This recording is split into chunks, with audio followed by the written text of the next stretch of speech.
Hello and welcome back to another episode of Mystery Read Reads. This is my disclaimer. This beta read in concrete is at the author's request. This video is for learning purposes. Today we're doing a beta read in concrete of some fan fiction. And we are looking at Chapter 3 of Unbreakable Bonds by TheGreatWicked.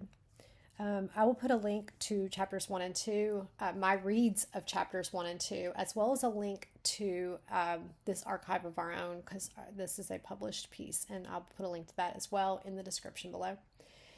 So, this is my third chapter read for TheGreatWicked, and I'm just going to very briefly recap chapter 1 and 2. I'm starting to keep notes about you guys when I read your stories at kind of at the ends of the chapter, so I can kind of recap them quickly and we can dive into our read. Although sometimes you actually kind of recap up here as well. Let me give a quick gist and then I'm going to read your summary and we'll dive in. Obi-Wan has met a boy on his way in chapter 1. He meets a boy on his way to a Jedi Council meeting. He turns out to be Obi-Wan's son, a son that Obi-Wan knew nothing about. We were also introduced lightly to the boy's mother, Cressida, in chapter 1. And let's see, in chapter 2, Obi-Wan and Cressida still have not spoken because he was advised to stay away from both. And Obi-Wan has not talked to Solon yet either. So basically, they're keeping them apart for the time being, and I was outraged. I'm just saying, I was very upset. At the end of the chapter, Obi-Wan meets with the Council of First Knowledge, and we meet Noxella, who was an interesting character, who's like a being of a very rare race. So I remember noting that. You do usually have a summary up here, so we're going to do that. It's probably going to recap for us or set a precedent. Let's see what we got. Summary. Anakin Wow, that's bad. Okay, I can't get the second word out. Let me try that again. Anakin returns to Padme's side, his mind heavy with newfound revelations. His perceptive wife senses the weight on his shoulders and makes it her mission to uncover the truth. After Anakin swears her to secrecy, Padme is astounded to learn the reality. Obi-Wan has a son. Meanwhile, Solon grapples with the challenges of adapting to temple life while awaiting the council's decision. Cressida keeps her son engaged with a relaxed training exercise, all the while imparting the complexities of attachment and the deliberation of the Jedi Council. Okay, that read beautifully. I'm just musing over this. Specifically, I'm musing over this one part. It read fine. Cressida keeps her son engaged with a relaxed training exercise, all the while imparting the complexities of attachment and the deliberation of the Jedi Council. It reads fine. I don't know why, but like a relaxed training exercise. It was like relaxing training exercise. Relaxing? Was it intended to be relaxing? I don't know. I mused over the relaxed part for a second. And so I'm literally, sometimes I have thoughts pop through my head, and then I try to tell myself, okay, is this one important? Is this not important? Is it worth mentioning or not? And sometimes what I don't say turns out to be something you needed. So I'm literally, that is the only thing I looked at, and then my brain kind of stopped at for a second, and I was wondering why. I don't see anything wrong with it, but we're going to move on. Anakin stepped off the turbo lift, his thoughts swirling with the weight of the council's deliberation over Obi-Wan's son, Solon. And my neighbor's Great Dane is barking. It's very inconvenient. I'm going to close my window. Okay, let's try that again. Anakin stepped off the turbo lift, his thoughts swirling with the weight of the council's deliberation over Obi-Wan's son, Solon. He couldn't shake the feeling of unease that had consumed him for days. He longed to confide in Padme, to share the burden that was tearing at him from the inside out, but the Jedi Council's strict confidentiality demanded his silence. What? Oh my gosh. I would make a terrible Jedi with some of these things. I'm just like, I just want to let my conscience dictate what I do, like my intuition. which I feel like Jedis are, that's really kind of what it's about, is an intuitive feeling with this energy that is the creation of us all. And so here it is, they're constantly telling him, don't do this, don't do that. And I'm just gonna be like, no, don't do that. Oh my gosh. Okay. You need a space right there between the end of this paragraph and the beginning of this next one. We're gonna go on. However, as he approached the door to their home, he noticed Padme's keen eyes watching him from across the room. She must have sensed his stress, and this time she wasn't going to let him evade the issue with a simple, dismissive answer. Her usual warm greeting was replaced with a direct, pointed question, forcing Anakin to confront the fact that he couldn't hide anything from her. Okay. My beta reading brain is wondering, how many drafts do you go through to write this beautifully? I'm just wondering, how many times has this been revised already? Because every time I read for you, it's just, okay, we're going to keep going. Okay. All right. Well, Anakin, shall we continue the charade of pretending that you don't have something burdensome on your mind today? Padme's voice was gentle but firm, her concern evident in the crease of her brow. Anakin sighed deeply at Padme's formidable presence. He'd been distant for days and trying to maintain a silence, but as soon as he saw Padme with a look on her face that said enough is enough, realizing that trying to keep this secret from Padme, the person he trusted more than anyone else, was only exasperating the situation. I'm going to pause. You do suggest swapping one of these out for her, because we've got repetition. I just kind of want that once we have that first one, I kind of feel like the second one could be her. Or even we have her name 3 times in the paragraph. Let's toy with which one could be her instead of Padme. Anakin sighed deeply at Padme's formidable presence. He'd been distant for days and trying to maintain a silence, but as soon as he saw her with a no, I see why you have it, because then you have her here. But as soon as he saw, I wonder if Anakin sighed deeply at her formidable presence. He'd been distant for days and trying to maintain a silence.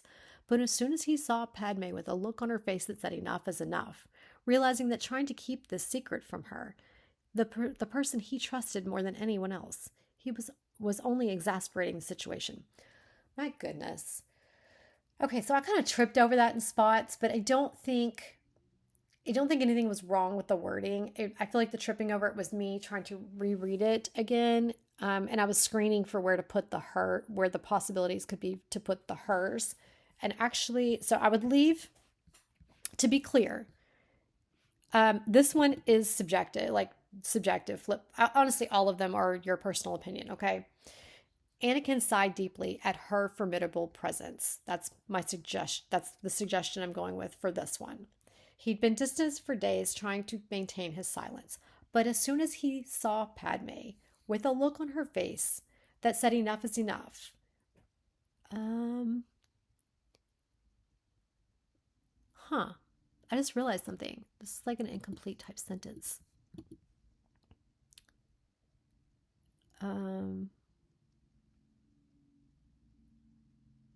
Okay. But as soon as he saw Padme with a look on her face that said enough is enough, we're going with Padme here, just like you have it, and her here because the her is here. And if you change that to her, it's her, and that we don't want that. But I also need to look at the sentence because it seems like it's incomplete. Like, what did he think? But as soon as he saw Padme with a look on her face that said enough is enough, then what happened? He realized that trying to keep his secret from her only exasperated the situation. Why does this second sentence feel like it needs something else? Realizing that, trying to keep this secret from Padme, and I suggest this one be her, because we know that it's Padme, so yeah, it's okay to say her. And her is not in this line again, so her or Padme. Padme, her, and then her again. But then I'm wanting to know on a different thought right here. But as soon as he saw Padme with a look on her face that said enough is enough, he knew. So I feel like there needs to be something like he knew that this wasn't right. Realizing that trying to keep this secret, like he needs some kind of little bit of thought. I know that this is the thought, but this sentence right here is reading incomplete. If you understand what I'm trying to say. You know what? I know that you can fix it, so I'm going to leave it because you just needed to know what I was thinking. Yeah, we're going to go with that because, like, I feel like it's like, okay, Anakin sighed deeply at Padme's formidable presence. He'd been distant for days and trying to maintain his silence. But as soon as he saw Padme with a look on her face that said enough is enough, we have a period. So that says like that's the end of that sentence. But this needs something. It needs the end. Like he knew it was that he knew he was in trouble. But in a more Star Wars type voice. Realizing that trying to keep this secret from her, the person he trusted more than anyone else, was only exasperating the situation. So like I feel like he needs some internal thought right here that's kind of like that was over. He knew that was over, you know? And or he had to give it a second thought. Some kind of Star Wars type voice internal thought right there. All right, we're going to go on. What I'm about to tell you has to stay between us, Padme, he began cautiously, knowing how important it was to emphasize the need for discretion. The council is facing a severe deliberation. No one outside the council knows, and it has to stay that way. I almost don't want him to say her name here. Like I know we've talked in the past about how like we don't usually speak a person's name that as frequently, and I've always been kind of lenient towards the Star Wars verse for that because they do speak very formally. But in private, it might be more relaxed. And we know that it's only Anakin and Padme in this conversation. They're alone now. I'm guessing he's home. I kind of got that feeling like he's just walked in the door. He's facing her, and she's like not having any more of this. She wants to know what's going on. So I just kind of feel like I'm going to reread it without that, and you decide. What I'm about to tell you has to stay between us, he began cautiously, knowing how important it was to emphasize the need for discretion. The council is facing a severe deliberation. No one outside the council knows, and it has to stay that way. We have the council twice. We have it once capitalized and once lowercase.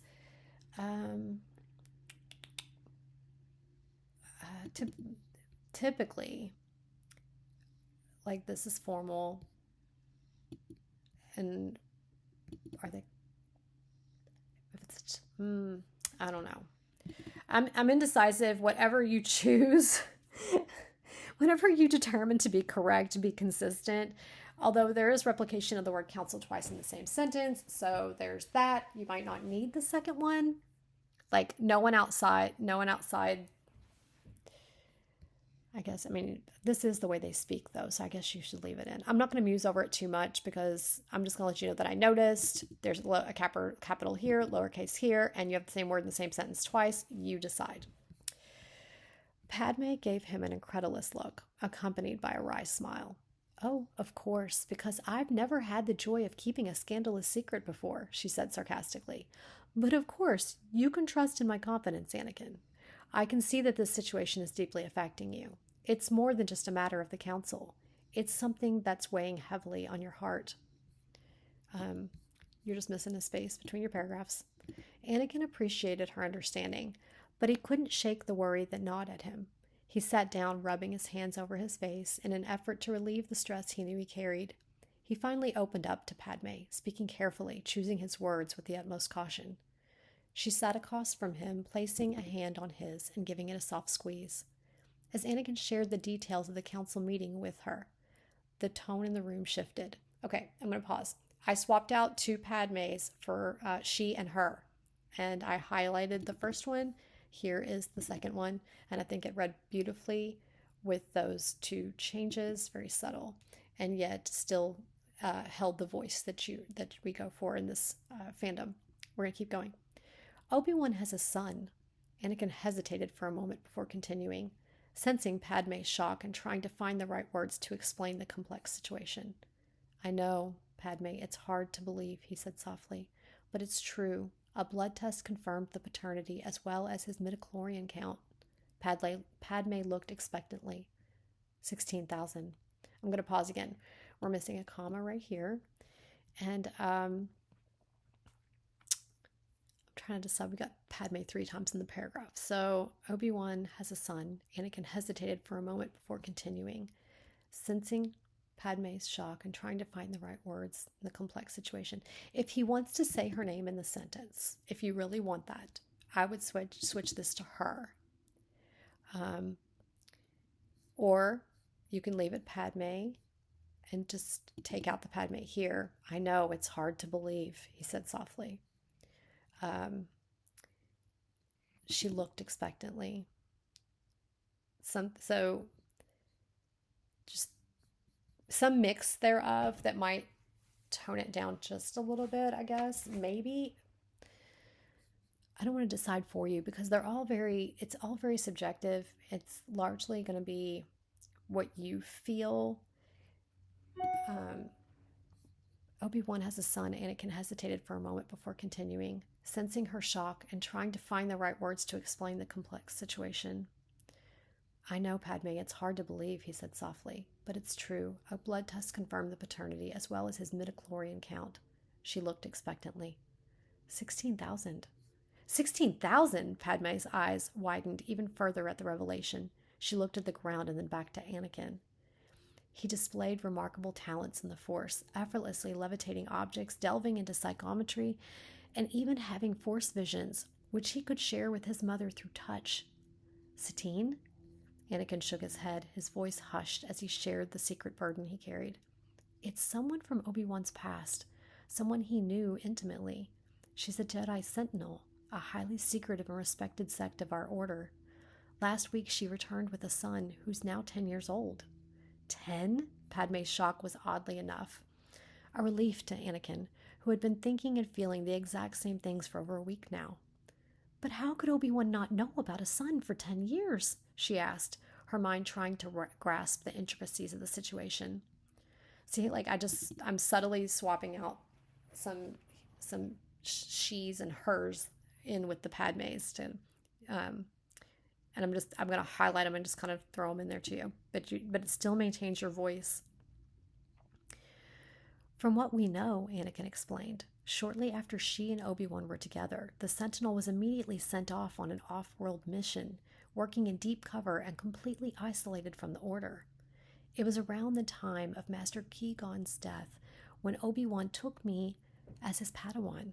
She gave birth to her son during her assignment, but had no other option but to keep it hidden to protect both the mission's integrity and Obi-Wan from any complications. That's a pretty long sentence.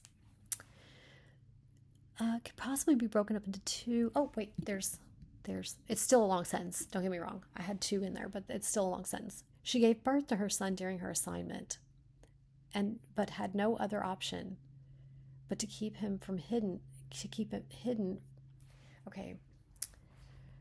She gave birth to her son during her assignment, but had no other option except to keep him hidden to protect both the mission's integrity and Obi-Wan from any complications. I would say him, because we don't want to refer to her child as an it. Even though, and I'm going to tell you, even though when my babies were born, I called them my little its, especially when they were toddlers, because they're like little monsters. But lovingly so. It was very affectionate, and people were sometimes offended that I referred to my babies as its, but it was lovingly. The way that I did it was very endearing. It was kind of a joke. However, when I'm writing, I think we should probably have him hidden. She had no other option but to keep him hidden. Yeah. Okay, we're going to keep going. I did change that a little bit when I was reading it to smooth it out. It was very, very slight. Padme's shock was apparent as she processed the information. We need some comma, I think, right here. Or a period. We need punctuation. Padme's shock was apparent as she processed the information. It's difficult to imagine how someone could keep such a big secret for 10 years. However, I guess the nature of Jedi Sentinels and their expertise in hiding within the Order could explain why her identity remained unknown for so long. That's a long sentence, but it worked. I did have to However, I guess the Jedi nature. However, I guess the nature of Jedi Sentinels and their expertise in hiding within the Order could explain why her identity remained unknown for so long. Maybe another comma? Maybe? Gotta muse on that one. Anakin nodded somberly. Indeed, Sentinels operate under a different authority than we do. They're accountable to the Council of First Knowledge, tasked with preserving ancient wisdom, relics, and valuable information that can benefit the Jedi Order. Additionally, they undertake perilous missions, including hunting down Sith and securing Sith artifacts. It's a demanding and hazardous role within the Order. But Jedi have had children before. What happens then? I kind of want to see, like, Padme's face, or, like, I can kind of envision her. I'd like you to kind of show that a little bit right there. Anakin nodded, appreciating Padme's ability to grasp the complexity of the situation. You're right. Or, you're right, Padme. Some exceptions have been made in the past. Normally, when a Jedi has a child, the child is taken from the parents at a very young age and raised within the Jedi Order, away from their influence. It's done to ensure that emotional attachments don't interfere with a Jedi's training and commitment to the Order. A parent and child could pass one another in a corridor and never know one another. We've got one another and one another. What might we do with that? A parent and child could pass one another in a corridor and never know. Yep, I think you can just drop it and it'll work. It'll work just fine. We're going to keep going. Padme frowned, understanding the logic behind such a practice, but also feeling the heartache it must cause for both the parents and the child.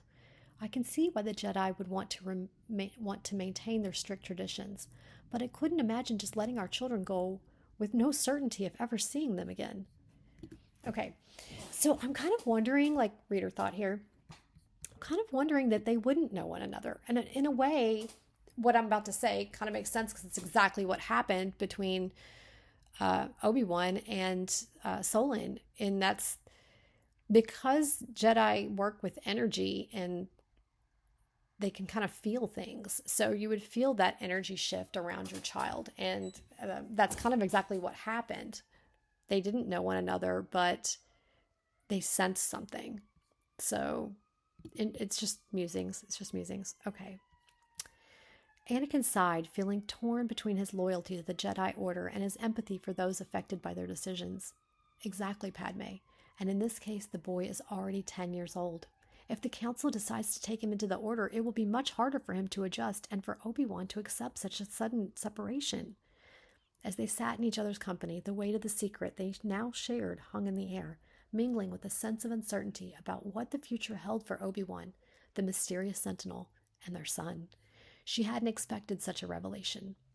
Padme's expression softened with concern. And what about the Sentinel? The boy's mother? What will happen to her? Anakin hesitated, knowing that this was the part that troubled him the most. I suggested leniency to the Council. Considering the circumstances she was in, the fact that she had no aid, and the secrecy she maintained for 10 years, I hope they take that into account.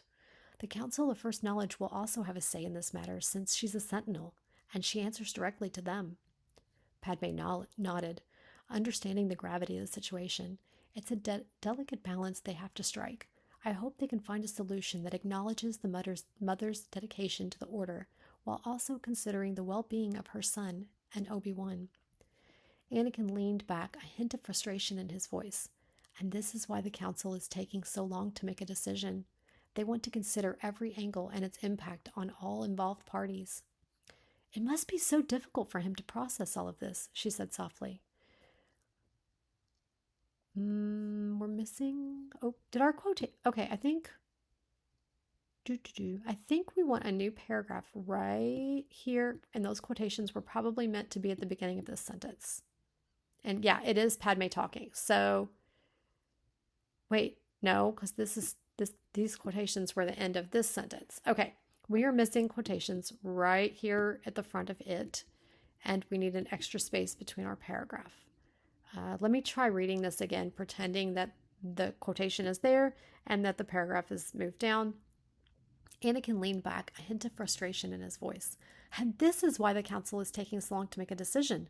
They want to consider every angle and its impact on all involved parties. It must be so difficult for him to process all of this, she said softly, to suddenly learn about a son he never knew he had and to grapple with the implications of that revelation. Anakin nodded, his distress evident. I've never seen him like this before, Padme. Obi-Wan is usually so composed and steadfast, but now he's struggling to find his balance. Anakin's expression grew troubled, and a flicker of pain crossed his eyes. It's understandable, Padme replied, her heart going out to her dear friend. To have kept such a significant secret from him for so long must have been a heavy burden for the Sentinel, and for Obi-Wan to discover it now, it must be a shock. I'm kind of wondering if we didn't slip into Padme's point of view a little bit right there, because we're in Anakin's, and I kind of wondered if we didn't just a little bit. Like, I mean, Anakin would probably read Padme well enough to know, she's expressing that her heart is going out to him, but it's kind of like that's an internal sensation, so it's a little blurry. Anyway, we're gonna keep going. Anakin sighed, running a hand through his hair. And it's not just the secret itself. Obi-Wan has always had a strong sense of duty and responsibility. He feels deeply for those he cares about, and I think he's grappling with how to reconcile his feelings for his son with the Jedi teachings. Padme nodded in understanding. When he saw the Sentinel, he recognized her instantly. He had no doubt she spoke the truth. He was unwilling to entertain any notion that she had deceived him or manipulated the situation. I kind of want a period right here and then a capital H right here. I feel like you could break that up. Sounds like she made an impression. Anakin's worry etched deep on the lines of his face as he described Obi-Wan's state. Every time I've seen him, he looks exhausted, Padme, like he hasn't slept or eaten. He's been in meditation for days. Again, you can do a period here and a capital H here.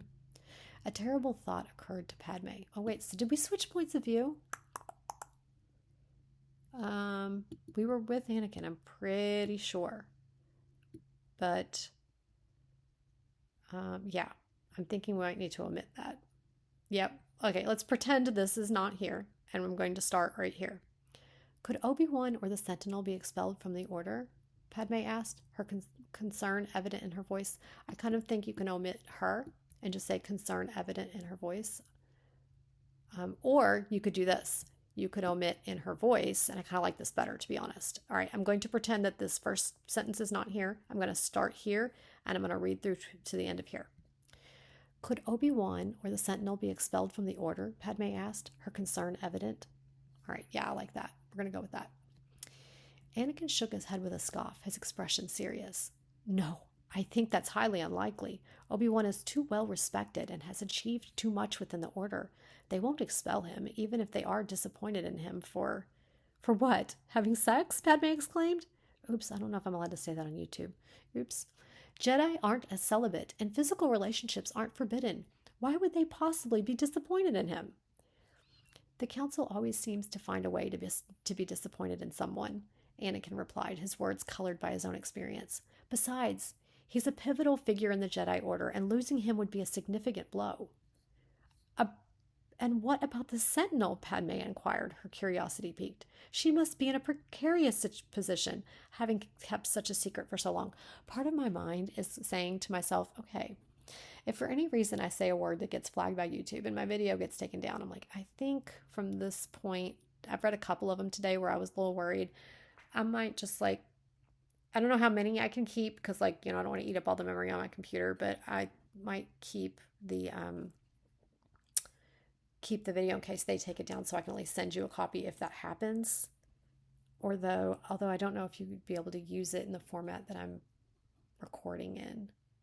I don't know. I could try at least if that happened. I just don't want anybody to lose a read they might need to replay and listen to multiple times if we come to that. I'll keep you guys posted if anything happens. In the meantime, we're going to keep going. Anakin took a moment to think before responding. They definitely won't expel her. They would need the approval of the Council of First Knowledge, and everything we've been told suggests they have no intention of letting her go. Expelling her would mean losing all the valuable knowledge and skills she possesses. A Sentinel's work is incredibly vital to the Order. I can't imagine the Council would take such a drastic step. Padme nodded, understanding the delicate balance the Council had to take. had to strike. I was kind of wondering, I'm like, I'm kind of with Anakin. I don't see them. I'm kind of wondering what they're going to do, like with either one of the parties. And so far, I don't like that they've asked them not to speak. I mean, that they're all kind of already off to a bad start with me. And I'm worried that we're not going to like what they decide to do. Anyway, I got to focus because it messed me up when I read that sentence because I was thinking that in the back of my head. Okay, let's try it again, see if I can not mess it up. Padme nodded, understanding the delicate balance the council had to strike. So what will they do then? How will they handle this situation? Anakin sighed, looking troubled. I'm not entirely sure, but they may impose certain restrictions or conditions. They could decide to train the boy as a Jedi, but under a careful and watchful eye. They might also assign someone to closely monitor the situation to ensure that his training is conducted with the utmost caution. And that's assuming he would pass the initiate trials. His training was conducted by his mother, and he didn't have the benefit of a class of younglings and learning from multiple masters. I'm going to stop for a second. We have a single quotation instead of double quotes, and I kind of saw the opportunity to start a second sentence there. Right here, maybe? Period and capital H. Yeah, maybe. And then, let's see. I'm trying to think if there was anything else. Okay, one thing that's kind of jumping out to me this chapter, and I don't know if it wasn't a thing before or what it is, but a couple of times we've said not looking troubled, but we've said words telling what someone looks like rather than showing me what someone looks like. So Anakin sighed, looking troubled. What does looking troubled look like?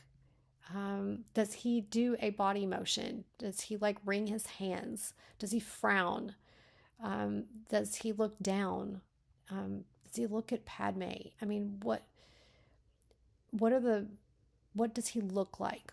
Instead of telling me he looks troubled, what does that look like? And kind of, I've noticed it. I noticed it a couple of times before, and I'll let it go. Like sometimes I'll let an initial one go, or I'll let at least one go for a chapter. As long as it's not a repeated thing or becoming a pattern, I can let one off go, if you understand. I'm trying to not nitpick.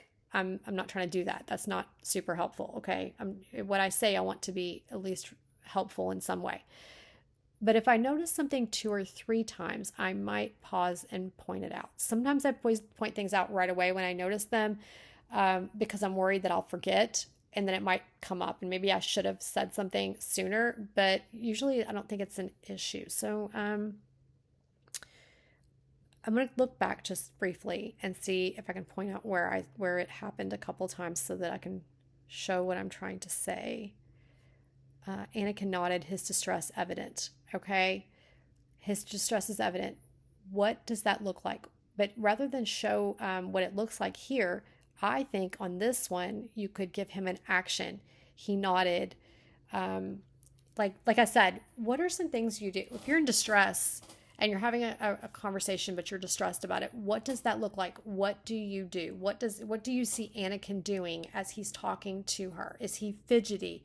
Is he pulling on his shirt, like at the edge of his shirt? Is he wringing the fabric of it? Is he gripping a seat? Is he tapping on a table? Things that show the feeling. So rather than say his distress is evident, show it to me. His expression grew troubled and a flicker of pain crossed his eyes. That sounds like Padme's looking at him, but I thought we were in Anakin's point of view. Anakin's expression grew troubled. In order to see the flicker of pain, we'd have to be in the other person's point of view. So I would omit that. And if his expression is troubled, see, like I said, you could pick one off, but you really need to show what this expression looks like. And really, if you're with Anakin and someone's looking at him, you can't see his expression. So that's where you have to lean to his body language, if that makes sense. But you kind of get the idea. So, okay, Padme's expression softened with concern. That works for me because her features are softening. Like the lines of her face might have been tight and then they softened. Okay, my son just got home from school, so I had to greet him and tell him to be quiet till I'm done. Okay. So anyway, you get the gist of it. I'm kind of looking back for where I might have also let it go in other places. But, and I don't, like I said, if it's sparing, it could be okay. And sometimes you still need it to be there. Like Anakin nodded somberly. You can say that, but it is an adverb. So you've got the action and then you have a description of it. Typically, if you screen through for adverbs, you're going to find an opportunity to describe something, or you can let the verb stand on its own. Typically, I would recommend choosing between one or the other. I hope that helps. We're going to roll back down here and keep going. Anakin sighed, looking troubled. I'm not entirely sure, but they may impose certain restrictions or conditions. They could decide to train the boy as a Jedi, but under a careful and watchful eye. They might also assign someone to closely monitor the situation to ensure that his training is conducted with the utmost caution. And that's assuming he would pass the initiate trials. His training was conducted by his mother, and he didn't have the benefit of a class of younglings and learning from multiple masters. Padme's gaze softened as she looked at Anakin, trying to offer comfort. Uh-oh. Oops. Didn't mean to be dramatic there. Sorry. um, we've said softened before earlier in the chapter. Let's see. I would give her, if you wanted, I'd give her an action. I would just something other than using softened again. I'd give her an action or something. Would either describe what she looks like to Anakin or give her something to do. Yeah. Okay, we're going to keep going. Your opinion will be important in the deliberations, Anakin. You may be a new master, but you have a unique perspective, and they value your judgment. Anakin's brow furrowed as he replied. I appreciate your confidence in me, Padme, but I'm still relatively low on the totem pole when it comes to the Jedi Council. My opinion might not carry as much weight as the more experienced masters. Padme gently cupped his face, making sure he met her eyes. See, there you go. You got an action. Nice. Anakin, you were once a 10-year-old boy brought before the council, someone who had strong attachments to his mother, and yet they saw your potential and chose to train you. Only because it was Qui-Gon's dying wish, and Obi-Wan advocated for it. Nevertheless, your perspective matters, especially in a situation like this. You know the struggles of growing up as an outsider to the Jedi, and you can understand what Obi-Wan's son might be going through. Anakin looked at Padme, the weight of her words sinking in. He had come from a humble background, and now he stood as a Jedi Master. Perhaps he did have a unique perspective to offer after all. Okay, I'm going to point out. I'm fine with the repetitious use of perspective in this situation, in this example, because of the way it's used. You know, he's reflecting on what she said to him. We have no dialogue tag here, but we might not have to have it. I just want to note that I've observed that there isn't one. Nevertheless, your perspective matters. I like that she's reassuring him, but we have no dialogue tag here. However, we knew it was her, and then him, and then her, and then him. One of the two, maybe give them an action or a dialogue tag, maybe. It is still kind of working for me. It's up to you.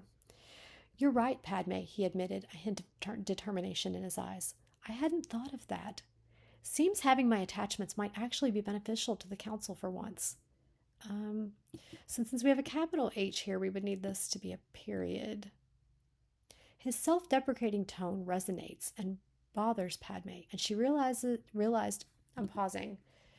So that sounds okay, like we're in Padme's point of view. I think we flipped. I think we're flipping back and forth. I'm kind of sticking with Anakin's because it's how we started, and the majority of it seems to be with him. I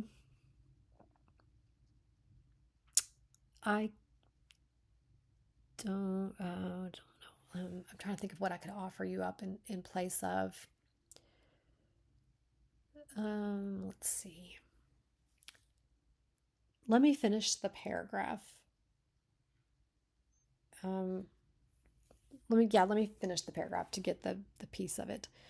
You're right, Padme, he admitted, a hint of determination in his eyes. I hadn't thought of that. Seems having my attachments might actually be beneficial to the council for once, period. You know the thing that I find the hardest to comprehend? Padme gave him a questioning look. Obi-Wan had a one-night stand. Padme couldn't help but chuckle at the notion. Me either. Obi-Wan had been like a father to Anakin. She could understand his unease. Oh my gosh. Yeah, I think it's, yeah. Yeah, I agree with Padme 100%. Okay, so I think right here you can end this at the period. I had read this. I think you're missing a space here. A paragraph, a new paragraph with the thing right here. So I was trying to read it as one paragraph, but I think it's actually two. And I think we're with Anakin and then we're with Padme. And I think you could probably omit that whole line and not need it. Let's try it again with me reading it with that in mind and see how it plays out for us. You're right, Padme, he admitted, a hint of determination in his eyes. I hadn't thought of that. Seems having my attachments might actually be beneficial to the council for once. You know the thing that I find the hardest to comprehend? Padme gave him a questioning look.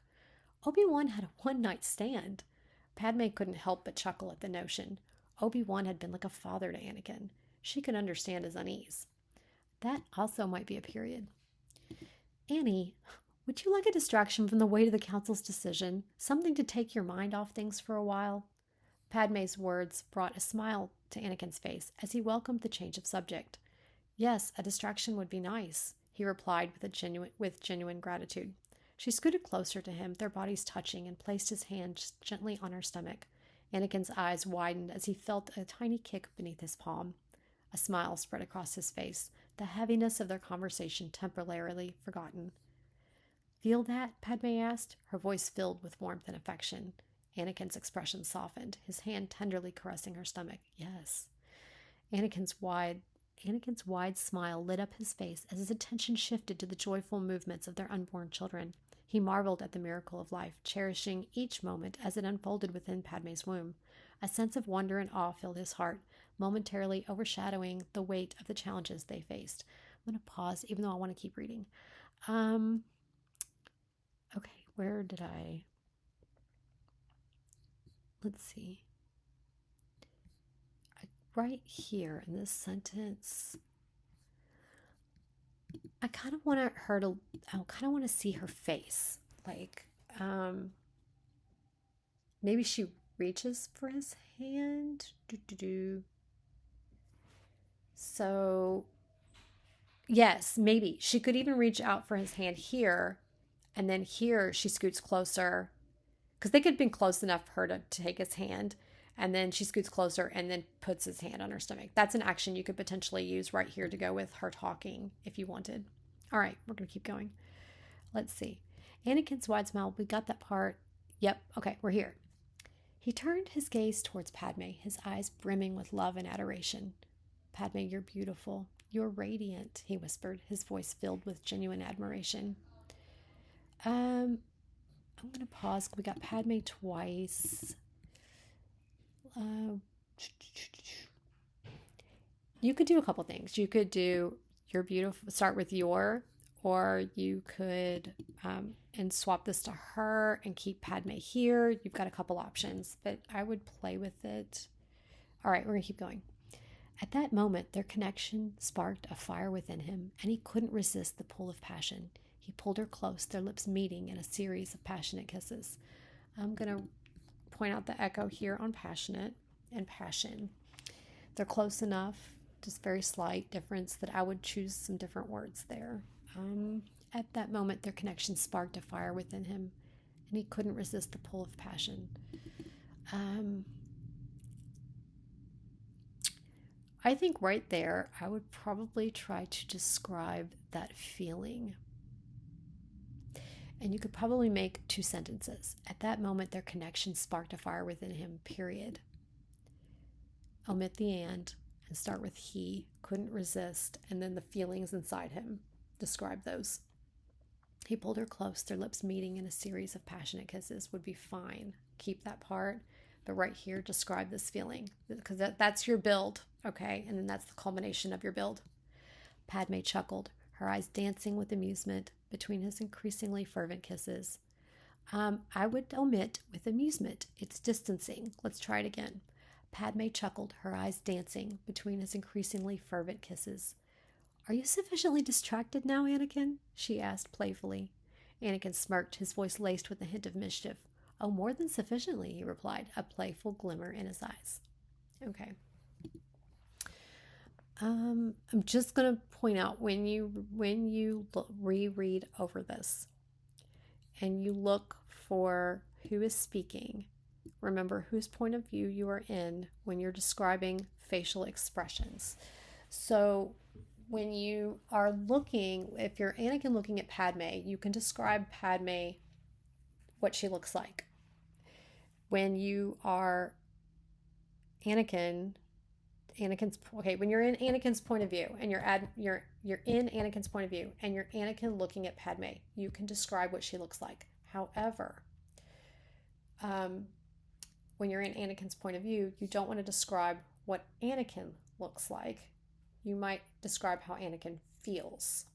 You can feel tension in your face, okay, as you're stressed. You can feel your jaw clench. You can feel the muscles, tighten.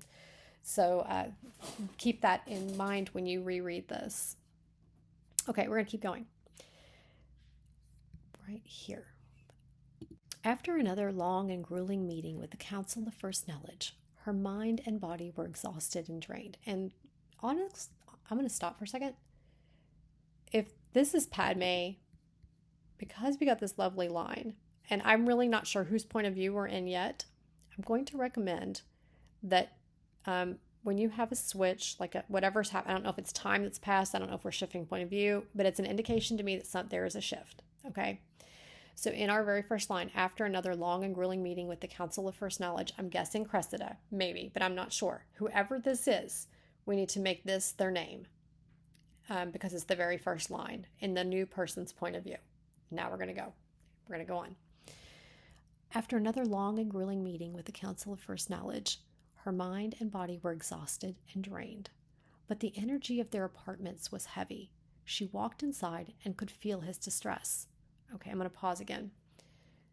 Okay, I'm going to suggest that being the first sentence where you mention him, I would say who this is. And if it's Solon, say Solon's distress. And here you can say she found him sitting on the floor. Just so that you're immediately making it very clear to the reader whose mind you're with and who they're looking at right away. That's a particularly important part in the very first paragraph. So let's see.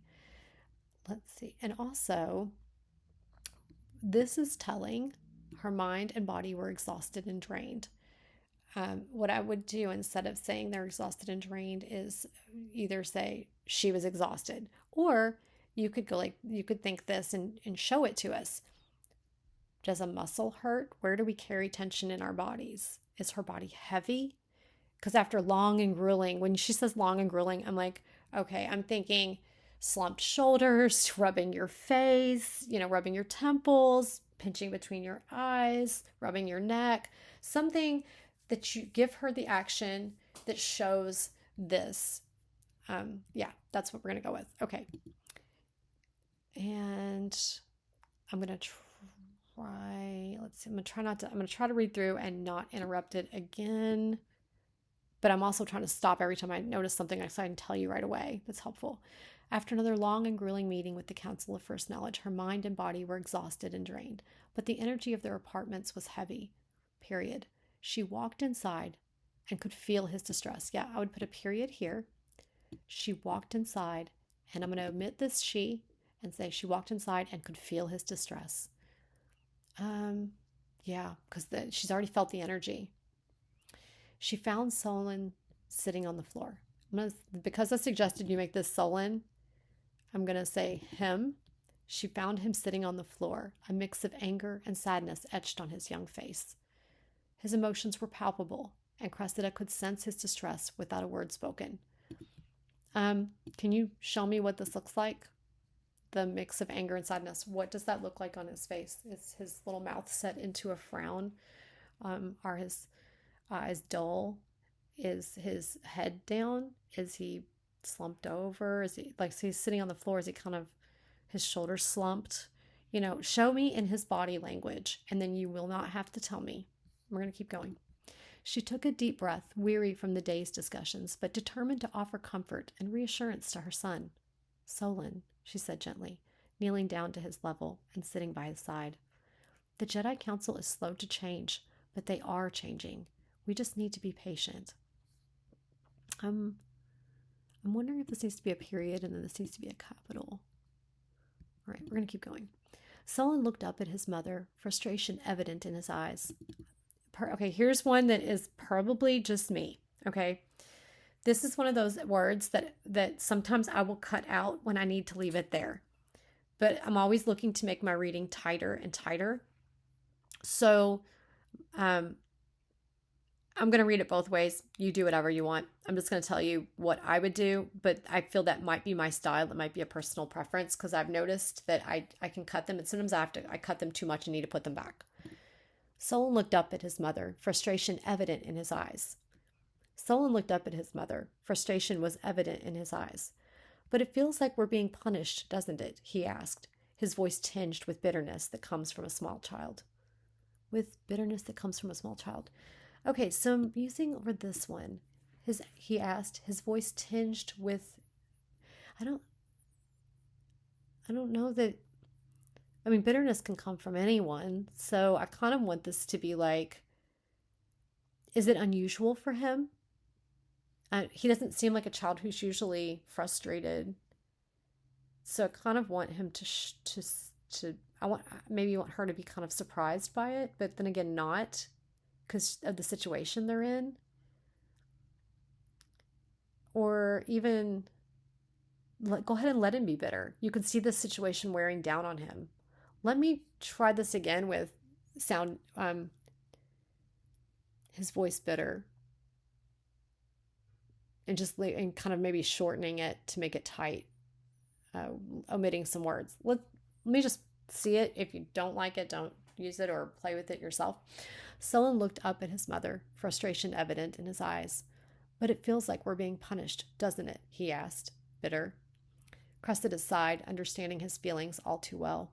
If the council were to punish us, you would know it, she replied, her tone carrying a strong suggestion that she knew what she was talking about. No one is being punished, least of all you. He nodded, but the anger and sadness still lingered in his expression. I thought I would be training by now, he confessed, a touch of disappointment in his voice. I'm going to pause. So we're using his descriptions of his voice again. I kind of don't even need you to describe his voice in the situation, because the situation unfolding lends itself to the way that he's responding to it. I get what she's seeing, and we're saying it rather than showing it. But if you show it earlier and you say that it still lingers, if you show it earlier where I urged you to, and then that way you also don't have the repetition of saying anger and sadness again.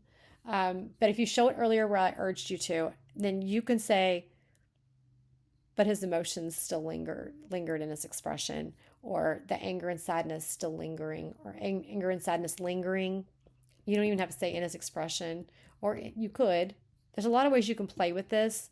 The good news is you have a lot of options, but you at least know what you need to address. It's like the repetition, and that there you're going to show his expression. Here you can say that expression is still lingering, but I would not repeat it word for word.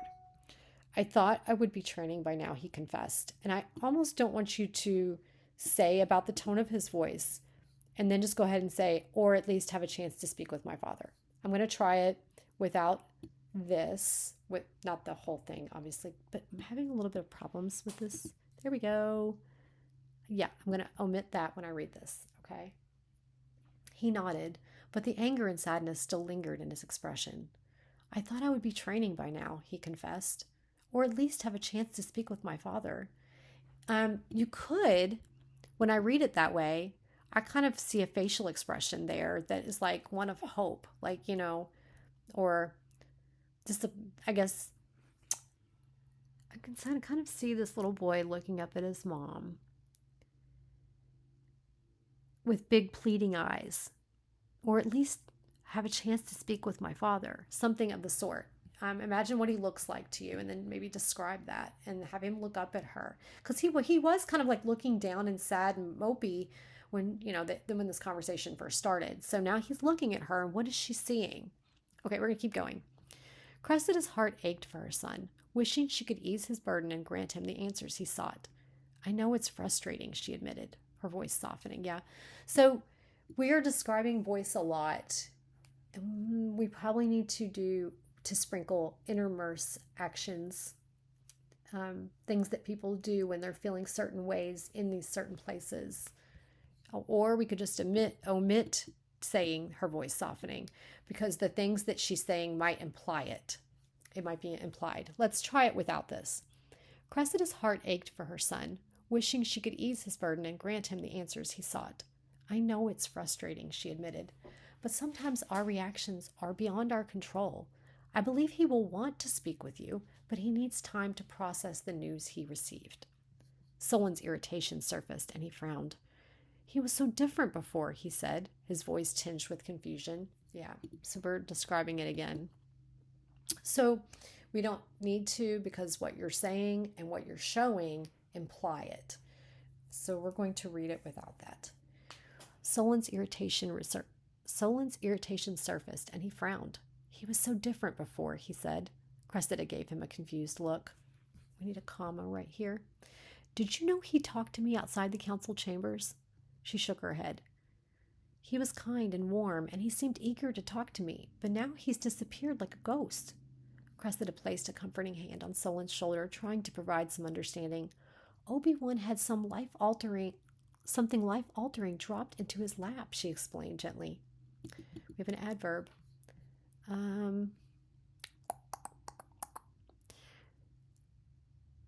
I think I'd just say she explained.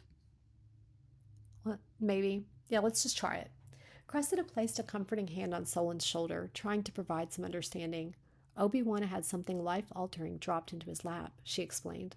It's natural for him to need time to sort through what he's feeling. It doesn't mean he cares any less about you, Solon. It doesn't mean he cares at all. She felt sadness for Solon. Okay, did he say that?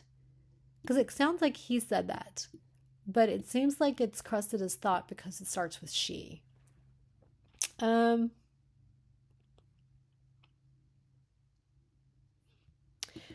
If that was Solon, he might even do something that a child would do, maybe, I don't know, or like, use his hands in his, sometimes we talk with our hands. Maybe he,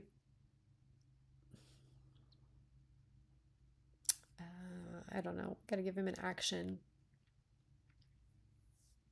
Let's see. It doesn't mean he cares at all. I feel like when I say that, as I'm reading it, you can't see this, but my hands are open in front of me. Like, it doesn't mean he cares at all. Kind of like you would say, you would hold your hands up and kind of move them out. Like, what, kind of like asking what? What is this? Why is this? Okay. It doesn't mean he cares at all. And then give Solon an action that makes sure that this dialogue is known to be Solon's. And this line of Cressida's thoughts needs to be on its own. Because I thought it was Solon, or I thought it was her, because it started with she. And in fact, this seems like it's him, unless it is her, but then she was just talking up here. So I'm a bit confused. I think this is Solon. Okay. We're going to pretend it is. And I'm going to read this like it's its own paragraph. She felt sadness for him. His words weren't entirely untrue, but he was seeing through a child's eyes, because he was, of course, a child. Give your father the benefit of the doubt. He deserves nothing less. Okay, yeah. So this dialogue needs to go up here with Cressida's thoughts. And then this needs to be a new paragraph right here. Solon nodded. He seemed to accept this, but also didn't seem convinced. Though weary from her meetings, it seems like something's missing right there. Like she, maybe? Maybe? Okay. Though weary from her meetings, Cressida felt a renewed surge of energy as she saw the flicker of excitement in Solon's eyes. Determined to lift his spirits, she leaned in closer, tilting his chin up to meet her gaze. A mischievous smile played on her lips as she proposed a spontaneous idea. Do you want to go for a run? Okay, so tuck her dialogue up here at the end of her paragraph. And then I'm kind of wondering, what made him suddenly excited? I mean, I can see if what she's saying brightens him up. Where's the flicker of excitement coming from in him? Because he sounds distraught, honestly. Hope, maybe. Maybe. Because, she's reassuring him. So I expect the excitement to be hope instead of excitement. Yeah. Let's try it. I'm going to back up just a little bit. Let's see. I'm going to start here and read this together, I think. She felt sadness for Solon. His words weren't entirely untrue, but he was seeing things through a child's eyes, because he was, of course, a child. Give your father the benefit of the doubt. He deserves nothing less. New paragraph. Solon nodded. He seemed to accept this, but also didn't seem convinced. Though weary from her meetings, Cressida felt a renewed surge of energy as she saw a flicker of hope in Solon's eyes. I'm going to pause. So you're going to have to, the way I read that, I did change a couple things. Like, there was a word missing here, and then I kind of reworded this part right here to kind of implying hope instead of excitement, because it seemed to fit the mood, and we're going to switch the mood up here in a second.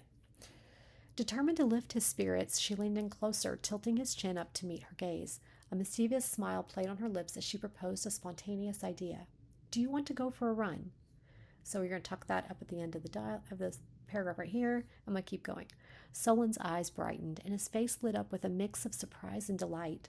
Without hesitation, he nodded eagerly, a burst of energy propelling him to his feet. He stumbled a bit as he scrambled to put on his boots, the eagerness to embark on this adventure outweighing any hindrance. As the sun began its descent below the horizon, the temple grounds transformed into a breathtaking canvas of colors.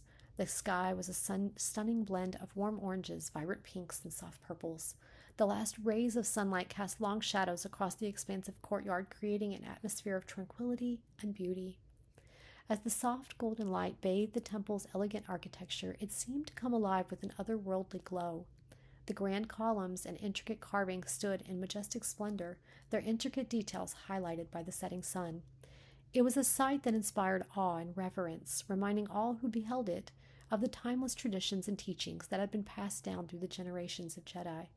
They made their way to the temple grounds where Cressida shared her plan with Solon. We'll run an old path I used to take with my master. She pointed to the starting point and then indicated that seemingly distant end point. Solon's eyes widened as he exclaimed, Are you kidding? That's so high. I'm going to pause. So we need a new paragraph with Solon's eyes widened as he exclaimed, and then put the dialogue at the end of the exclaimed. And I kind of want this to be a period and this to be a capital S, because it seemed like a statement and then her action. So let's go over that really quickly. We'll run an old path I used to take with my master, period. Capital S, she pointed to the starting point and then indicated the seemingly distant endpoint. New paragraph. Solon's eyes widened as he exclaimed, moving the dialogue up to the end of where the exclaimed is. Are you kidding? That's so high. And then we're going to keep going. Cressida smiled, her voice filled with confidence. It just looks high.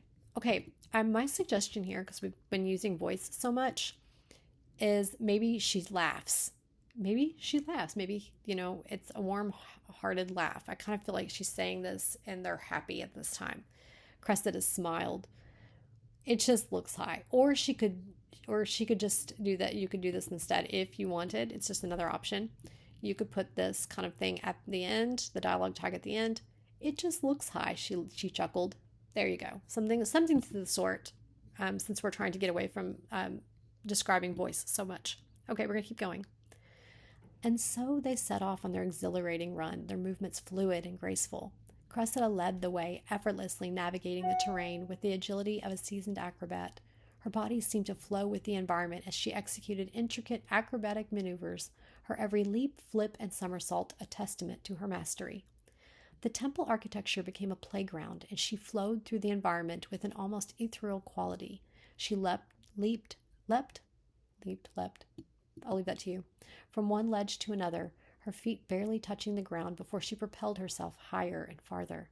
The grand columns that adorned the courtyard became stepping stones, and the intricate carvings on the walls served as footholds, allowing her to ascend with seemingly no effort. As she ran, she occasionally executed backflips and somersaults, defying gravity, showcasing her mastery over the Force. Other Jedi paused to watch in awe. Some younger Padawans gazed with wide eyes, inspired by the display of mastery. Even experienced Jedi couldn't help but appreciate the elegance and beauty of Cressida's free-running abilities. I'm going to pause. Have we had elegance and beauty a couple of times? Maybe? Or we've mentioned beauty a couple of times? In this particular line, I think it's fine. But you may look back to where we've already been for beauty, and I'm going to tell you to look for an opportunity to just take it out, which is super simple editing. And I'm going to tell you when to take it out is if you look around it and you have given a description before it. Like I feel like we were describing the sunsets or something, maybe. And if you mentioned beauty after it, you don't have to because you've already shown it in the description of the sunset. If you're looking for an opportunity to remove some of them, but I feel like you've had it a couple times in here. So you might go back over and see what you can do to, if you've shown it, you don't need to say it.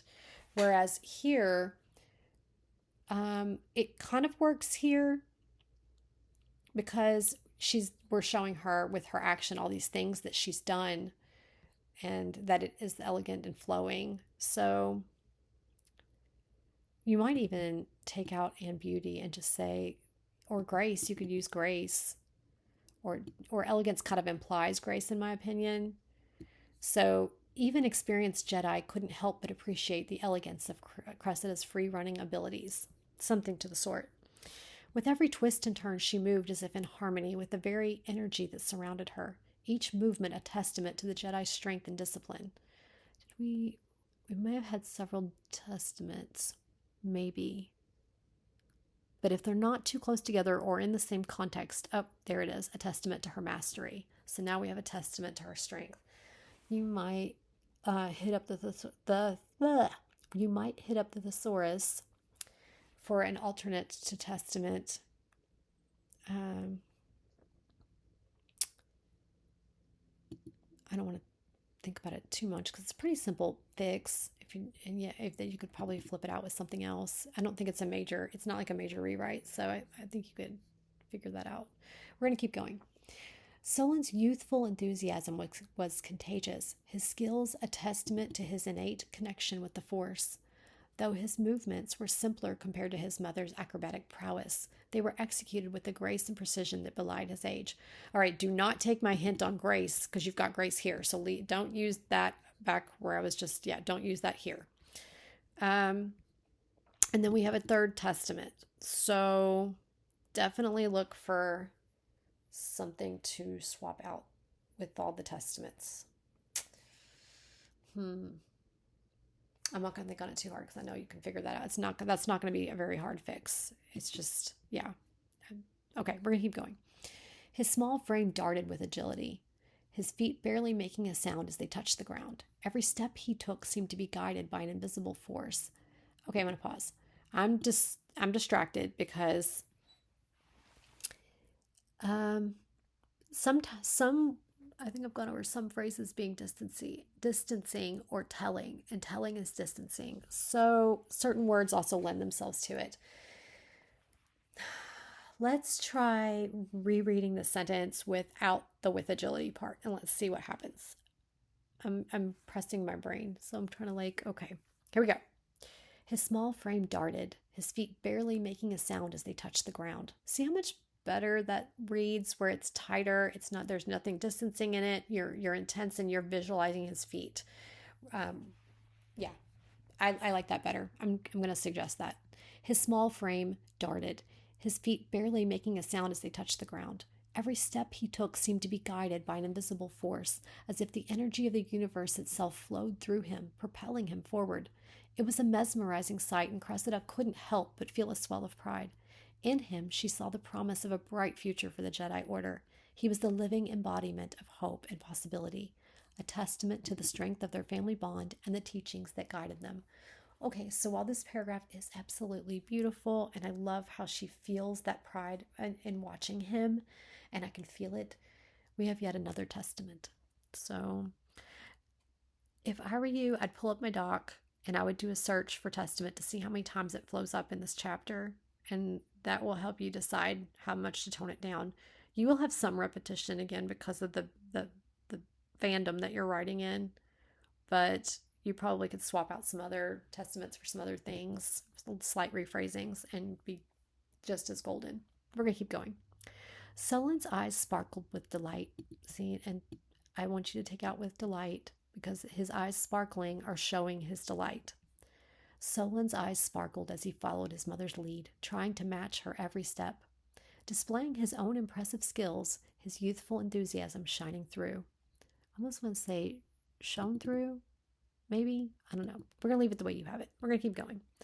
Though his movements were simpler compared to his mother's, compared to hers, I would say hers. Though his movements were simpler compared to hers, they were no less awe-inspiring for a 10-year-old. The connection he had with the Force was evident in every step he took, as if the energy of the universe itself guided his motions. So this paragraph kind of feels repetitious to what is said. Unless I already read this. Did I already read it? Because I stopped and talked, and so maybe did I lose my spot and then reread the same thing twice? Maybe, or does this one just sound a lot like it? I feel like we talked about his movements before that. Oh, here we go. Though his movements were simpler compared to his mother's acrobatic prowess, they were executed with a grace and precision that belied his age. So that's why this is feeling, so then you're kind of, this one feels kind of repetitious. That sentence right there. I would look at this paragraph and compare it to the one above it and fiddle with it a little bit. Let's see. I think Solon's eyes sparkled with delight, or we're going to say sparkled and omit the with delight. So Solon's eyes sparkled as he followed his mother's lead, trying to match her every step. Displaying his own impressive skills, his youthful enthusiasm shone through. I kind of want that to be shown, and then I'd suggest omitting this because you've kind of said it and shown it all along. You said it above and then you've shown it. So we're going to leave it. We're going to omit that and we're going to keep going. Onlookers, drawn by the display of skill and grace, watched in awe, unable to tear their eyes away. The Force intertwined with their physical abilities, augmenting their emotions in a harmonious symphony of power and grace. We have grace again. And I think we have power a couple times too. But then again, we are in a fandom where these things are prominent. So I don't know. Maybe search and just see how many times you say it and then find a balance on that. In moments of particularly daring jumps, they seemed to defy gravity, soaring through the air with a serenity that defied explanation. The invisible hand of the Force guided their every leap, ensuring their safe landings and seamless transitions. As they finally reached the endpoint of the path, Solon's face was flushed with exhilaration and pure joy. He looked at his mother with admiration and gratitude, knowing that this shared experience had lifted his spirits and reminded him of his own inner strength. As the sun dipped below the horizon and twilight adorned the sky, Cressida and Solon came to a stop near the spot where they had begun their exhilarating run. Solon landed in a fluid roll, a little rough but filled with the thrill of the experience, coming to a stop with a grin spread across his face. Meanwhile, Cressida found her feet gracefully, her agile body executing a backflip with ease, landing with poise and composure. Do all Jedi train that way? Solon asked, his curiosity piqued. They both took a moment to catch their breath, their chest rising and falling with the exertion of the run. Solon's smile was infectious, and Cressida couldn't help but feel an overwhelming sense of pride and joy at seeing her son so happy.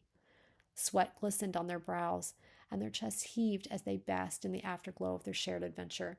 I would omit the and just capitalize the sweat right there. I think it'll read fine. It reads fine the way you have it, but I didn't want it there, so I omitted it. I hope you don't mind. Sorry about that. I'm sorry if that was offensive in any way, shape, or form. I did not mean to be. It just, that's my nature to omit little extras where I think it can be easily tightened there, and I just kind of took it upon myself to do it, so I apologize. I shouldn't do that. Cressida chuckled softly, a glimmer of nostalgia in her eyes. Well, I certainly did, she replied, a fondness evident in her voice. But no two Jedi have the same training. Each one is unique, just like the individuals themselves.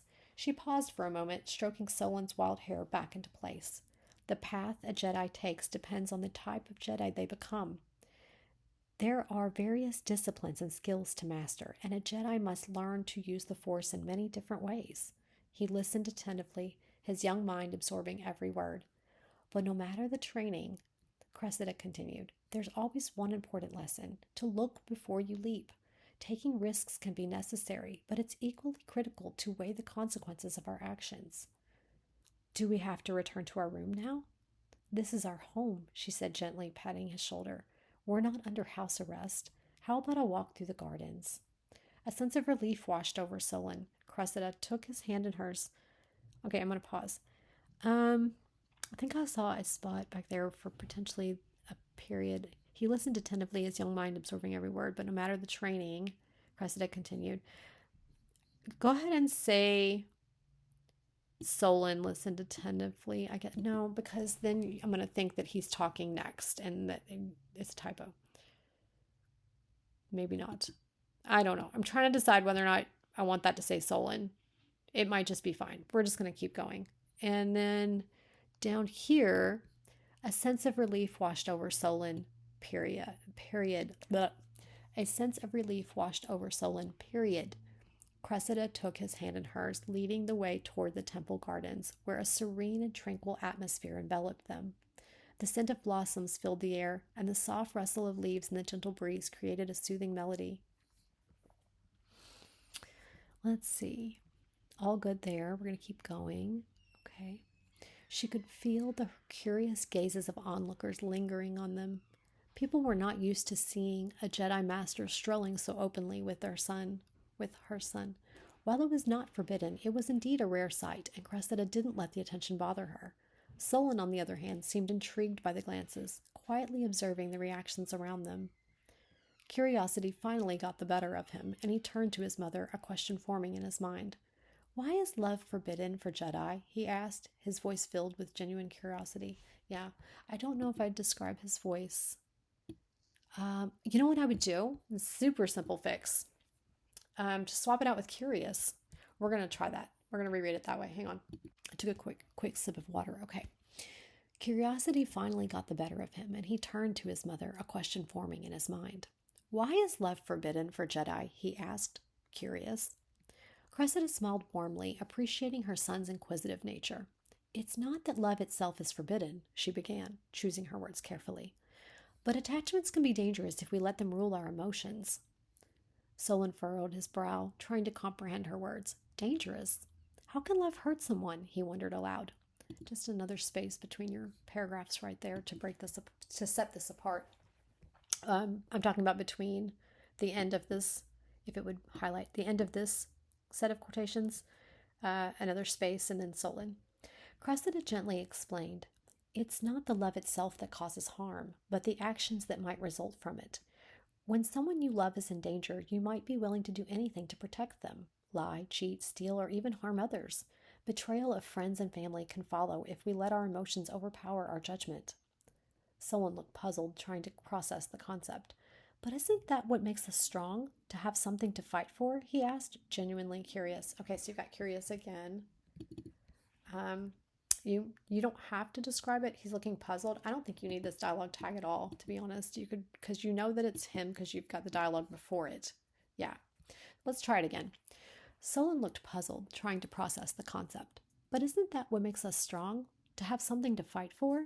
Cressida nodded, understanding his perspective. Yes. Love can indeed give us strength and something to fight for, especially in the darkest of times when we feel we can't go on, she affirmed. but it's also something that needs to be protected and carefully watched. The Jedi teachings warn us about the slippery slope that leads to darkness, especially when deceit for personal gain is at play. Cressida continued to explain to her young son the delicate balance that the Jedi must maintain. Love can be a powerful force, Solon, but it must be tempered with wisdom and discipline, she said, her voice filled with both authority and gentleness. As Jedi, we strive to find harmony within ourselves and with the Force. We must be mindful of our emotions and the potential consequences of our actions. Solon listened attentively, his mind absorbing the knowledge imparted by his wise mother. As they walked through the garden, bathed in the twilight glow, he felt a growing sense of understanding and appreciation for the responsibility that came with being a Jedi. But how can a Jedi be compassionate if they don't allow themselves to feel love? Solon asked, his voice filled with genuine curiosity. We've got curiosity again and genuine. I think rather than describe his voice, let's show what he looks like or give him an action. Here we go. He grappled with the idea that love and compassion seemed intertwined, yet somehow forbidden in the teachings. So, a little bit here and there, it almost sounds more like we're flip-flopping between Cressida and Solon's point of view. So you might want to keep that in mind when you're reading through here. And maybe if I'm getting that we're with Cressida, so make sure you're showing her point of view. She cannot know. She can think what she is. She can read or interpret his actions or his facial expressions to mean these things that she thinks. Like she can observe that she thinks he's still grappling with this concept. Cressida considered his questions deeply. Cressida considered his question. I'm going to omit deeply because it's an adverb. So we're going to try this again. Cressida considered his question, her gaze softening as she met his eyes. It may seem that way, Starlight, she began, her voice tinged with tenderness. But it's not about denying love or isolating oneself. It's about finding a balance between our emotions and our responsibilities as Jedi. We're describing her voice again, but I kind of get the tenderness. I mean, I like how she speaks to him. It's very affectionate, very loving. It's subjective. You do what you want right there. I'm liking it, so we're going to keep going. Solon frowned. I'm going to omit slightly. Solon frowned, his young mind working to grasp the complexities of the Jedi path. So it's better to be alone? He questioned. I would omit this whole part right here because, we've got him frowning. I mean, Cressida can be observing him processing this stuff, so I think that that's okay. Yeah. Solon frowned, his young mind working to grasp the complexities of the Jedi path. So it's better to be alone? He questioned. Cressida's heart ached for her son's momentary disillusionment. She crouched down to face him, her eyes filled with warmth and understanding. No, Solon, being alone does not protect you from hurt, she said gently, her voice carrying a deep depth of wisdom beyond her years. I'm going to pause. So we're describing her voice again, and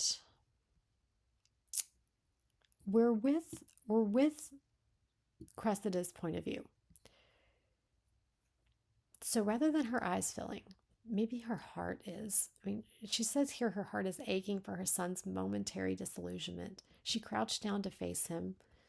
What does she feel inside her that is not her heart, since you just used that? What does she feel inside her? What are the sensations inside of her? And then she can say this to him. No, Solon, being alone does not protect you from hurt, period. And I would omit this and just keep going. Love brings vulnerability, but it also brings immense joy and fulfillment. It is through love that we connect with others and find purpose in our lives. Yeah, I would just omit all of that. Okay, we're going to keep going. You have a remarkable understanding, she whispered, her voice filled with a mix of awe and love. Okay, so we're describing voice again. So what I would do,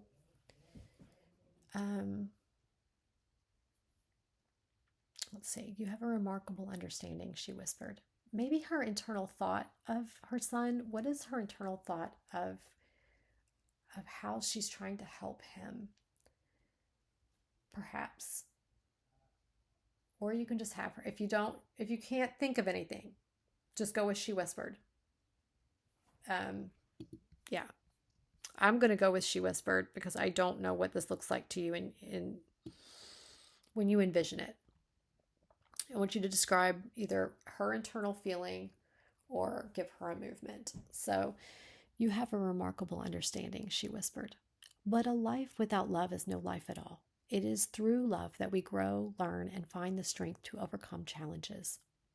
As they continued walking through the temple grounds, their steps taking them closer to a planter filled with vibrant candle wicks, Cressida paused, feeling a surge of gratitude for the journey they had embarked upon together. That's a long sentence, so I was trying to find a place to break it. Let's see. As they continued walking through the temple grounds, their steps taking them closer to a planter filled with vibrant candle wicks, Cressida paused. I don't want to say she felt because that's distancing. A surge of gratitude filled her for the journey they had embarked upon together. There you go. All I'm doing is moving this feeling inside, tucking it inside here. A surge of gratitude filled her for the journey they had embarked upon together. I like that. We're going to keep going. She turned to face Solon, her eyes filled with unwavering love. Rather than tell me her eyes are filled with unwavering love, maybe they're welling, and maybe there's a, that sensation of your chest tightening when you as you look upon someone you love, or you take a breath in, or you realize that, I don't know, there's like this ache inside you as you look upon someone. She turned to face Solon, and I want you to describe some sensation inside of her, or her eyes could burn as they well, something to that effect. I just describe. Give me a feeling. There you go. That's what I'm trying to say. Give me a feeling. All right, we're gonna keep going. The answers you seek aren't easy ones, period. But you are asking the right questions, she told him. And you don't have to say that her voice is firm yet gentle. We're just going to omit that because the way that she's behaving is showing you her tone. Love and compassion are delicate balances that we strive to find and maintain as Jedi.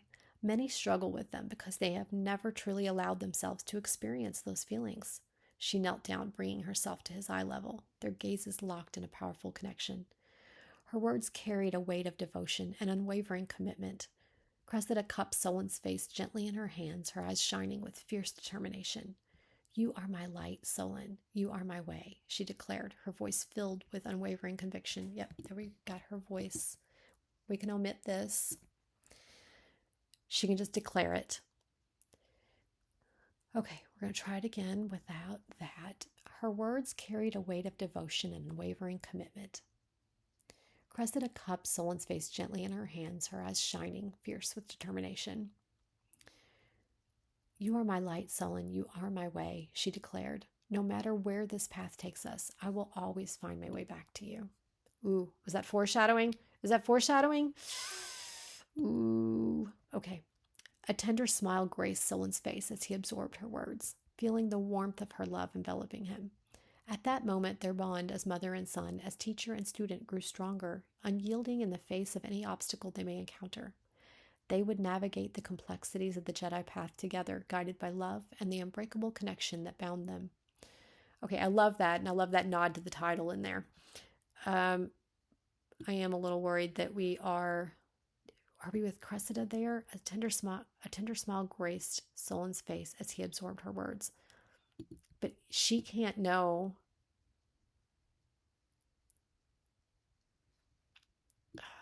Can she feel the warmth? Okay, it sounds beautiful, and if you like it, leave it alone. But I'm a little questioning if this is Solon's point of view, and it feels, or Cressida's. This can be Cressida's observation of Solon, but this is his internal thought, I think. You need to read it and determine. You want to be in Cressida's point of view and make sure that it's consistent. Otherwise, it reads really pretty. The whole thing does, the whole paragraph. I love it. And I love the sentiments. But I'm wondering,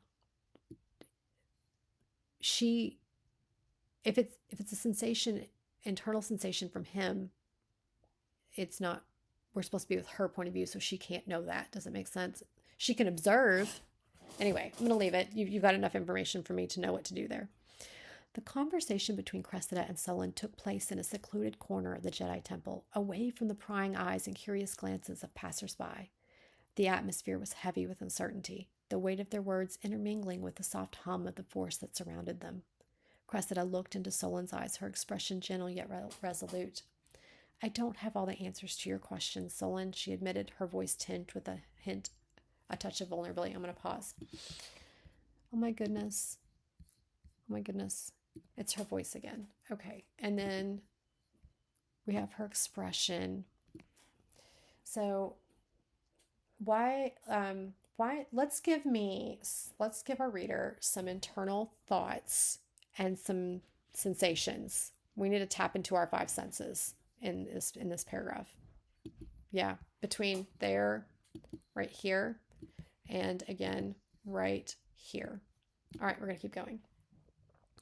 But as a wise Jedi knows, what works for one may not work for another.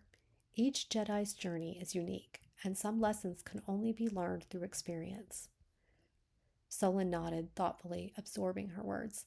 So what happened now? What happens now? I'm pausing because I feel like we've talked about her words impacting him multiple times. Let's say Sullen nodded thoughtfully, and then we're going to have him. Oh, and then we have apprehension in his voice, a hint of apprehension in his voice. So what does that look like? I want to know what it looks like. Obviously, your tone of voice can lend to how you feel, but what do we look like? What are we doing how can we show that instead of telling it? Or we could give him an action. Like in the last chapter, I think there was the little bug kind of crawling on the hand throughout that kind of lent itself to giving them actions throughout the conversation. Sullen nodded thoughtfully, absorbing her words. So what happens now? I'm going to leave it right there and we're going to omit this part. Yeah, we're going to do that. Let's keep going. Cressida sighed. I'm going to omit softly because it's an adverb. We don't need it. Cressida sighed, her brows furrowing with concern. I'm not entirely sure, Sullen, she admitted, but I think the Jedi Council will reach a decision soon. They are deliberating on the best course of action for you. Why is it so hard for them to decide what to do? Sullen questioned, his frustration evident. Okay, rather than tell me that he's frustrated, you can give me an action that a little boy would do. Like he could stomp his foot, but he's sitting down, I think. He could kick his legs against something, or, his little hands could ball into fists. Something that shows his frustration rather than telling it to me. We're going to keep going. Cressida's eyes softened as she looked at him with compassion. Okay. So I feel like we've kind of got some repetition in that. Let's see. Why don't we, for the sake of, I'm going to try omitting this sentence and I'm going to start from here and see what happens. We're going to try that. All right, so why is it so hard for them to decide what to do? Sullen questioned. Because you're not like other younglings, my dear, Cressida replied. I'm going to omit that. Your life has been different, and you've learned about the Force in a unique way. Your path deviates from what is considered the norm for any child within the Order. Sullen pondered her words. Yeah, because we've got words again, but maybe he could say Sullen pondered this. There we go. Sullen pondered this, understanding dawning on his young face. I guess that makes sense, he admitted. I'm omitting the adverbs. But it still shouldn't be this complicated. A small smile graced Cressida's lips. You're right, it shouldn't be, she agreed. Yeah, leave it to adults to make everything more complicated than it needs to be. But sometimes things are more complicated than we'd like them to be. You had my internal thought tucked in the middle there. I hope it doesn't mess you up. I'm sorry. Okay. But yes, we adults, we make everything more difficult. Look at us. Why can't you just train me then? Why can't you just train me then? Sullen asked, looking up at her with hopeful eyes. Okay.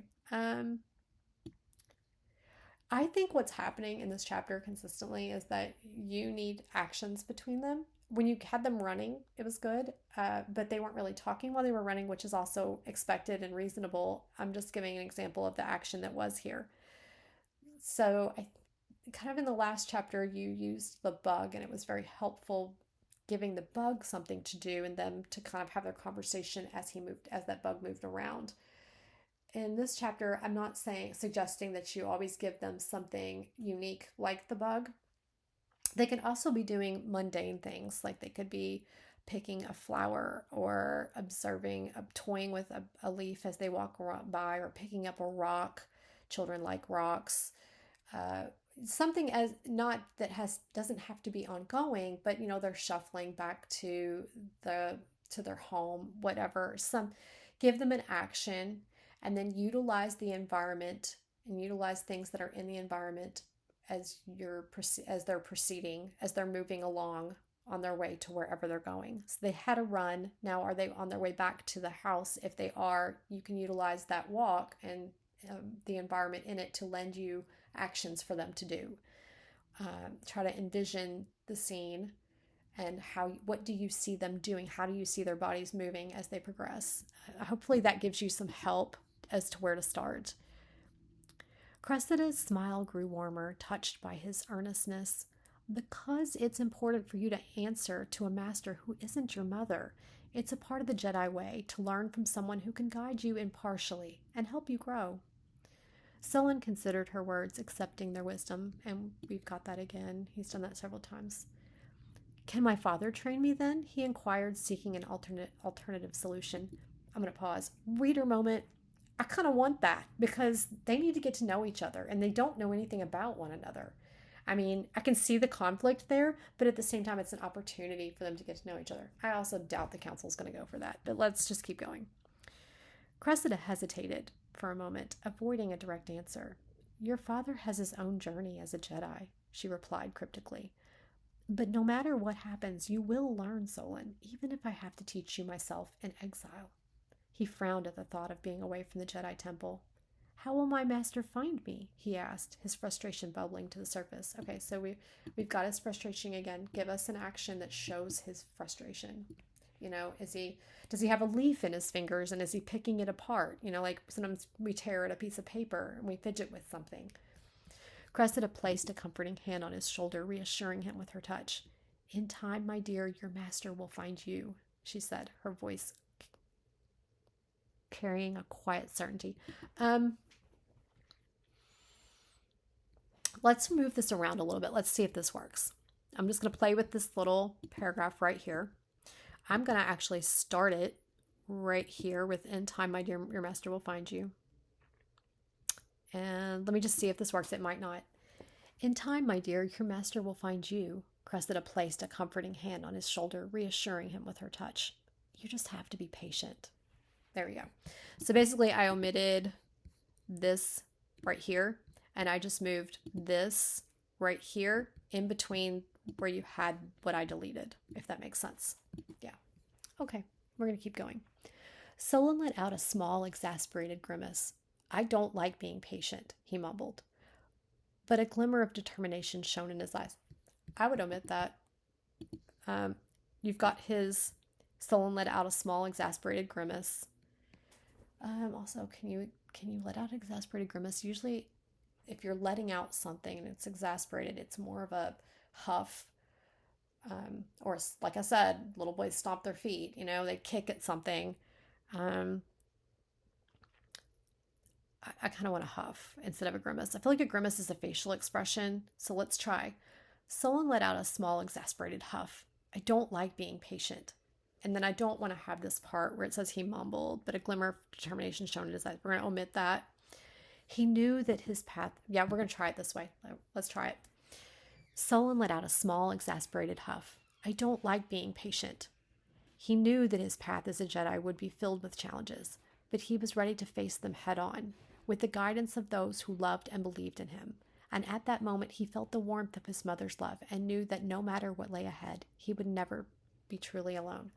So that last paragraph read like it was with Solon's point of view. So we had a little bit of what felt like we're slipping into another person's point of view. away from Cressida's. I feel like we were supposed to be with Cressida. You're going to know. And I'm going to relate to you as an author, or sympathize and empathize with you here, because I do this. Like, I get truly caught up into my feels, and I will slip into the other character's point of view, and then someone else will come along and I have to look at my beautiful words and change them. And I hate that. I hate it. Especially when they come out together so nicely. But that one does read like it's his. You're going to know for sure.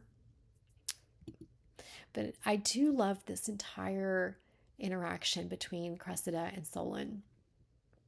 I love how she speaks to him. I love her wisdom, and her imparting her wisdom and her patience with him as he processes his feelings. And he's still quite astute for a young man. I mean, he's really taking this honestly very well. He's not throwing a full out tantrum. I mean, his feelings are justified, and so are his thoughts.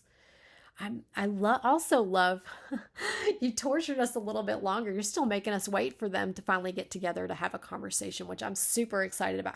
What does that look like? How is that going to play out? We're still worried about what the councils are going to recommend and decide, and I'm still wanting this. There's the next moment that Solon and Obi-Wan will finally get to speak, and Cressida and Obi-Wan will finally get to talk. And which one's going to talk to him first? Are they going to talk? Are they going to be there together? I'm really interested in finding out how that plays out, and I love how you've made us wait 2 chapters now for that moment. You're pushing that moment out, and I'm still burning for it. So, I love where the story's going. I love this tender interaction, this process. I like it. Actually really works in this fandom for the process to be drawn out. It does. You know, when you're waiting on political deliberations and your life is in someone else's hands, there's a lot at stake here, and a lot yet to be revealed, and conversations and confrontations, and just oh my gosh. Okay, I'm so excited. Okay. All right. As always, thank you, The Great Wicked, for letting me read for you. Thank you for trusting me with your words. And I will see you guys next time on Mystery Read Reads.